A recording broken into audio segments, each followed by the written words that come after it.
Bismillahirrahmanirrahim. Lesson 2 English Speaking Class. Let's start.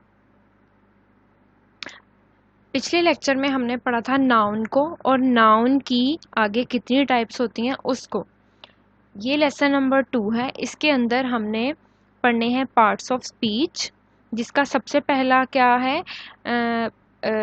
Noun. ठीक है, 8 type of part of speech होते हैं. ठीक है, ये मैं आपको दिखाती हूँ. ये देखें, ये वाले 8 टाइप्स के पार्ट्स ऑफ स्पीच होते हैं. नाउन जिसमें सबसे पहला होता है, और ये नाउन और इस नाउन की सारी टाइप्स मैं आपको लेक्चर 1 के अंदर पढ़ा चुकी हूँ सारी. अब पार्ट ऑफ स्पीच के दूसरे चीज़ को हमने पढ़ना है, प्रोनाउन को. ठीक है, नाउन को मैं पढ़ा चुकी हूँ, तो अगर आपने पहला लेक्चर सुना है तो आपको ये दोबारा से सुनने की ज़रूरत नहीं है, लेकिन फिर भी मैं रिपीट करवा देती हूँ कि नाउन क्या होता है. नाउन को उर्दू में हम इसम कहते हैं.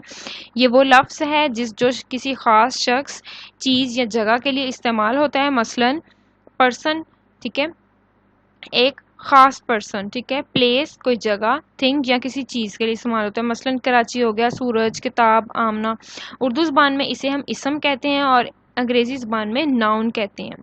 ठीक है, और याद रहे कि इसम एक जुमले में एक, दो और दो से ज़्यादा बार भी मौजूद हो सकता है. लाइक अगर मैं आपसे बोलूँ Ali love to watch television, Ali भी नाउन है क्योंकि ये किसी पर्सन का नाम है, और टेलीविज़न ये किसी थिंग यानी किसी चीज़ का नाम है. तो दो नाउन एक जुमले के अंदर आ सकते हैं.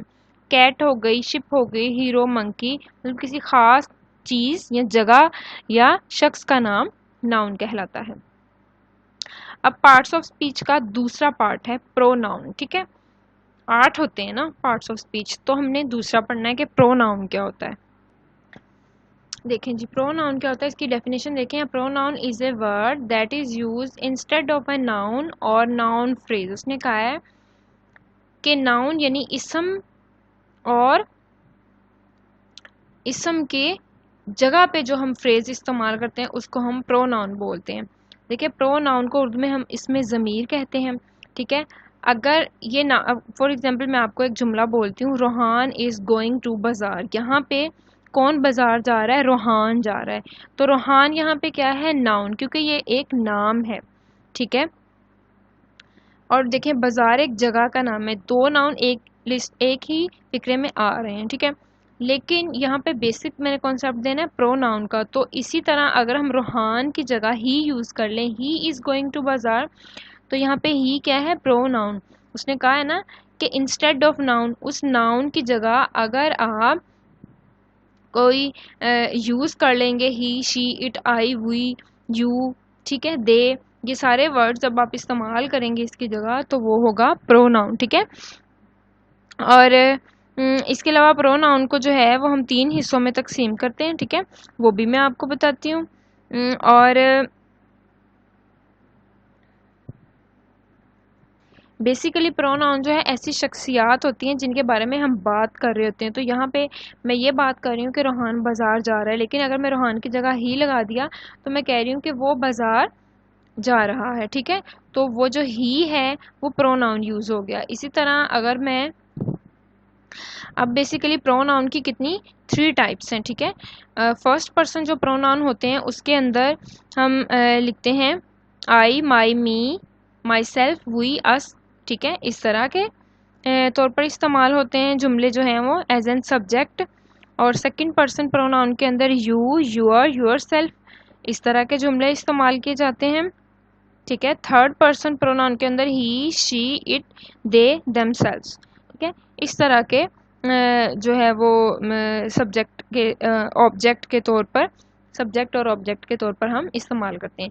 ये हमने पढ़ा है प्रोनाउन. ठीक है, पहले पढ़ा था नाउन पहले लेक्चर के अंदर, अब हमने पढ़ा है प्रोनाउन. ये पार्ट्स ऑफ स्पीच की दूसरी चीज़ प्रोनाउन. प्रोनाउन का आपको पता चल गया है कि जब हम किसी नेम की जगह लगा लें, किसी नाउन की जगह पे यूज़ करते हैं, he, she, it, I, we, they, you, जो भी. ठीक है, उसको हम प्रोनाउन कहते हैं. और प्रोनाउन की 3 जो है वो पर्सन प्रोनाउन होते हैं, first person, second person, third person. First person में ये सारी चीज़ें होती हैं. ठीक है, आई, माई, मी, माई सेल्फ, वी, अस. ठीक है, सेकंड में you, your self, you, your, your self. Third में ही, शी, इट, दे, देमसेल्व्स. ठीक है, उसके बाद अगर पार्ट्स ऑफ स्पीच की तीसरी चीज़ की बात की जाए, पहले पढ़ा था नाउन, फिर पढ़ा प्रोनाउन, अब हमने पढ़ना है एडजेक्टिव। ये पिक्चर मैंने हर जगह लगाई हुई है, हर स्लाइड्स के अंदर, ताकि आपको पता चले कि हम पढ़ क्या रहे हैं। अब हमने थर्ड पॉइंट पढ़ना है एडजेक्टिव। तो ये देखें एडजेक्टिव। एडजेक्टिव बेसिकली क्या होता है? एडजेक्टिव जो है वो बेसिकली ऐसे अल्फाज होते हैं जो किसी नाउन या किसी प्रोनाउन की खसूसियत को बयान करते हैं। ठीक है, मैंने कहा दिस इज़ ए कार, तो कार यहाँ पे क्या है? एक थिंग है। ठीक है, ये नाउन शो कर रही है। दिस क्या है? दिस यहाँ पे प्रोनाउन है, क्योंकि अगर यहाँ पे होता कुछ और होता तो हम उसकी जगह पे हमने यूज़ किया है दिस, तो ये प्रोनाउन हो गया, ये नाउन हो गया। अब एडजेक्टिव अब हम इसमें कैसे ऐड करेंगे? अगर मैं इसको लिख दूँ this is a beautiful car, beautiful जो है वो खसूसियत बयान कर रहा है इस कार की कि कार खूबसूरत है। इसी तरह आप रेड लिख दें, क्विक लिख दें, हैप्पी लिख दें, और या फिर मैं एक और आपको एग्जांपल दूँ, Aslam is an intelligent boy, और जब इंटेलिजेंट का वर्ड आ गया तो इसका मतलब है कि वो एडजेक्टिव लगा है, क्योंकि वो किसी चीज़ की खसूसियत को बयान कर रहा है कि वो ज़हीन है, वो खूबसूरत है। इस तरह की ऐसी चीज़ें जो खसूसियत बयान करती हैं नाउन और प्रोनाउन की, उसको हम कहते हैं एडजेक्टिव। ठीक है, अब एडजेक्टिव कितनी टाइप्स के होते हैं? 3। एक होती है पॉजिटिव एडजेक्टिव, दूसरे होते हैं कंपैरेटिव, तीसरे होते हैं सुपरलेटिव।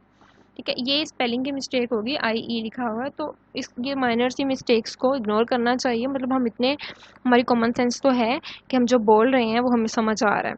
ठीक है, पॉजिटिव क्या होते हैं एडजेक्टिव? बिग, जिसमें बिग आ जाता है कि एक चीज़ है बिग। ठीक है, ये बॉक्स आपको नज़र आ रहा है। ठीक है, जब आप इन 2 बॉक्स को नहीं देखेंगे, सिर्फ इसको देखेंगे, तो आपके लिए यही बिग है।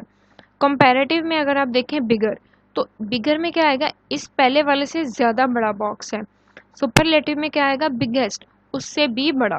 ठीक है, बिग, बिगर और बिगेस्ट, ये सबसे छोटा है, फिर उससे बड़ा ये, फिर उससे बड़ा ये। इसी तरह एडजेक्टिव होते हैं पॉजिटिव एडजेक्टिव, कंपैरेटिव और सुपरलेटिव एडजेक्टिव।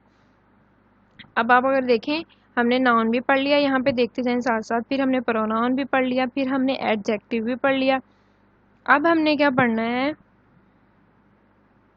अब हमने पढ़ना है वर्ब। ये देखें, ये 4 टाइप वर्ब है, और ये देखें इधर 4 टाइप वर्ब। ठीक है, डेफिनेशन वर्ब की क्या होती है? वर्ब एक ऐसा वर्ड होता है जो एक्शंस को डिस्क्राइब करता है, किसी चीज़ का काम करना या होना। ठीक है, तो अगर हम देखें ये एक्शन वर्ड्स के कुछ वर्ड्स हैं, देखें वॉक, रन, ला, क्रल और क्राई। ठीक है, ये क्या है? ये एक्शंस हैं हमारे। अगर इन एक्शंस को हम एग्जांपल्स में देखें, Jennifer walked to the store, Jennifer क्या करता है? स्टोर में वॉक कर रहा है, तो यानी चल रहा है। ठीक है, तो वॉकड यहाँ पे क्या है? Action verb. Mark Yeats his dinner quickly, यहाँ पे ईट्स क्या है? खाना, खा रहा है, एक्शन परफॉर्म कर रहा है, तो वो एक्शन वर्ब है। We went to the market, went क्या है? जाना, वेंट यहाँ पे एक्शन वर्ब है। You write neatly in your notebook, write क्या है? लिखना। ठीक है, नीटली, वो बहुत नीट लिख रहा है, खूबसूरती से लिख रहा है, तो ये हमारा क्या हो गया? जो कि हम एक अच्छी चीज़, यानी जैसे यहाँ पे हम ब्यूटीफुल यूज़ कर रहे थे, तो यहाँ पे वो नीडली वर्ड आ गया, तो वो क्या हो गया? एडवर्ब हो गया, सॉरी एडजेक्टिव हो गया। ठीक है, तो एक्शन वर्ब वो जो कि करना, खाना, मतलब उठना बैठना, जो हमारे एक्शंस होते हैं एक सेंटेंस के अंदर, उसको हम एक्शन वर्ब बोलते हैं। अब हमने कौन सा पढ़ना है? वर्ब भी पढ़ लिया, ये 5th चीज़ पढ़नी है एडवर्ब। ठीक है, यहाँ पे आ गया एडवर्ब। एडवर्ब क्या होता है? यहीं से आप समझ लें इसके नाम से, एडवर्ब यानी एक वर्ब को के साथ किसी चीज़ का ऐड करना। ठीक है, किसी चीज़ का लगाना। बेसिकली एडवर्ब जो है वो हम इजाफे के लिए इस्तेमाल करते हैं, किसी चीज़ में इजाफा करना हो तो। ठीक है, तो हम यहाँ पे अगर देखें ही इज़ वॉकिंग, ये एक सिंपल सेंटेंस है। ठीक है, लेकिन अगर हम लिखें ही इज़ वॉकिंग स्लोली, तो यहाँ पे जो स्लोली है कि वो आहिस्ता चल रहा है, धीरे चल रहा है, तो ये हमने ऐड कर दिया एक वर्ब, ऐड वर्ब हमने फिक्रे के अंदर ऐड कर दिया। अगर मैं लिखूँ ही रन्स, तो ही रन्स तो एक सिंपल फिक्रा है, सेंटेंस है, लेकिन अगर मैं लिख दूँ ही रन्स फास्ट, तो फास्ट क्या होगा, एक एडवर्ब होगा। इसी तरह मैं अगर लिख दूं शी इज़ ऑनेस्ट, लेकिन अगर शी इज़ ऑनेस्ट के अंदर मैं लिख दूं वेरी ऑनेस्ट, यानी शी इज़ वेरी ऑनेस्ट, तो वेरी क्या होगा, एडवर्ब होगा।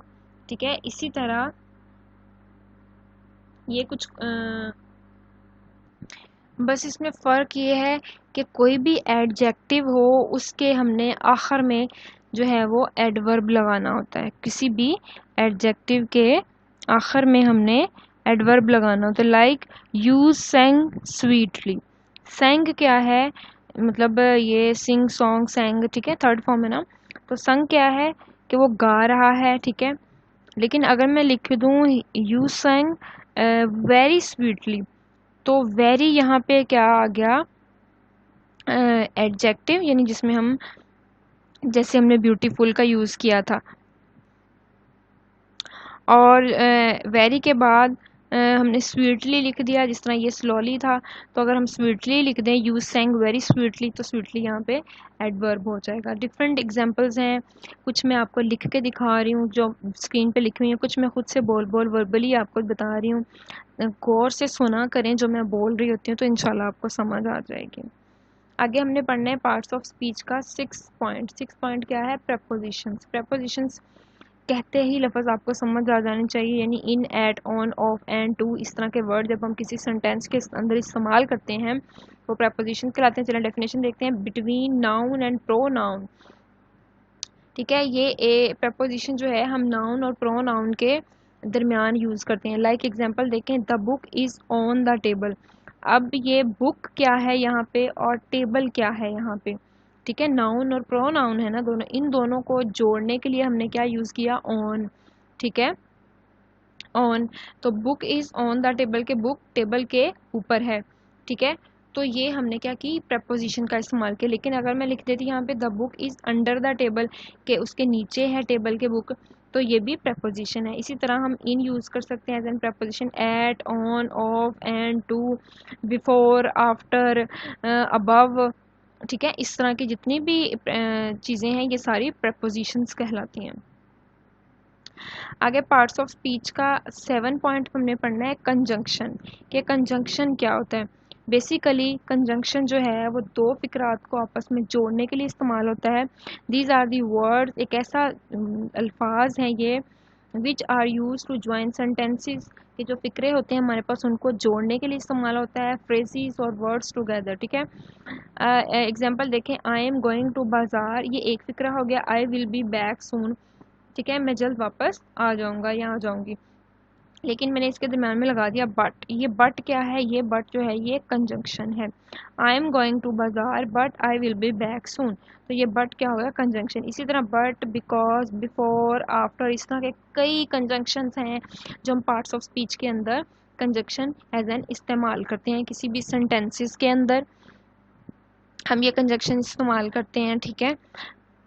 बस उर्दू में इसका कॉन्सेप्ट आप अपने पास याद रखें, ये वो लफ्ज़ है जो दो लफ्ज़ों या दो जुमलों को एक दूसरे के साथ मिलाने के काम आता है, ठीक है। और आपने क्या करना है, इसे हरूफ़े अतफ़ कहते हैं। उर्दू में अगर देखा जाए ना कंजंक्शन को, तो उसे हम हरूफ़े अतफ़ कहते हैं। फॉर एग्जांपल मैं अब एक वर्बली ऐसे ही बोलती हूँ, लिखा हुआ नहीं है स्क्रीन पे, अगर आप सुने तो, boys and girls go to school. अब जो मैंने एंड लगाया है ये क्या है, कंजंक्शन। इसी तरह मैं लिख दूँ, she is poor but honest, ठीक है, बट ऑन्स, बट जो है वो मैंने एज एन कंजंक्शन इस्तेमाल किया। अगर मैं लिखूँ कि he is so old that he can not run, मतलब कि वो बहुत बूढ़ा है इसलिए वो रन नहीं कर पा रहा, तो दैट जो मैंने लगाया वो एज एन कंजंक्शन यूज़ किया है। इसी तरह हमने लास्ट पॉइंट पढ़ना है, इंटरजेक्शन। ये जो मैंने साइड पे लगाया हुआ है ना पिक्चर, ये मैंने हर जगह लगाई है कि मैं बता सकूं कि यहाँ से पॉइंट आप देखें और यहाँ से देखें कि हम पार्ट ऑफ स्पीच का कौन सा पॉइंट पढ़ रहे हैं, ठीक है। 8 पॉइंट्स हैं, अब हम पहुँच गए 8 वाले पॉइंट्स पे, इंटरजेक्शन पे। ये देखें इंटरजेक्शन। इंटरजेक्शन क्या होता है, बेसिकली ये वो लफ्ज़ है जो खुशी या गम या रंज या हैरत के अचानक एहसास के इज़हार के लिए मुंह से बेसाख्ता निकल जाता है। आप कहते हैं ना, खुशी का मौका, हुर्रा, वी वॉन, हम जीत गए, alas, he did not die, ठीक है, bravo, we made an aircraft, ठीक है, व्हाट, अचानक हम बोलते हैं आह, ओह, ठीक है। इस तरह के हम वर्ड्स बेसाख्ता मुंह से निकालते हैं, वो हमारे क्या होते हैं, इंटरजेक्शंस, ठीक है। खुशी के इजहार के लिए हम कहते हैं हुर्रा, ठीक है। गम या अफसोस के इजहार के लिए हम कहते हैं अलास, ठीक है, या आह। इस तरह के अल्फाज जो होते हैं, जो कि एक ऐसा वर्ड होता है interjection used merrily to express some sudden feelings to the mind, ठीक है। हमारे माइंड की जो सडन फीलिंग्स होती हैं वो एकदम से हम अपनी ज़ुबान पे लेकर आते हैं, ठीक है, आउटबर्ट करते हैं अपनी फीलिंग्स को, तो वो इंटरजेक्शन कहलाता है। Thanks for watching this video. Please like, share and subscribe my channel. अल्लाह हाफिज़।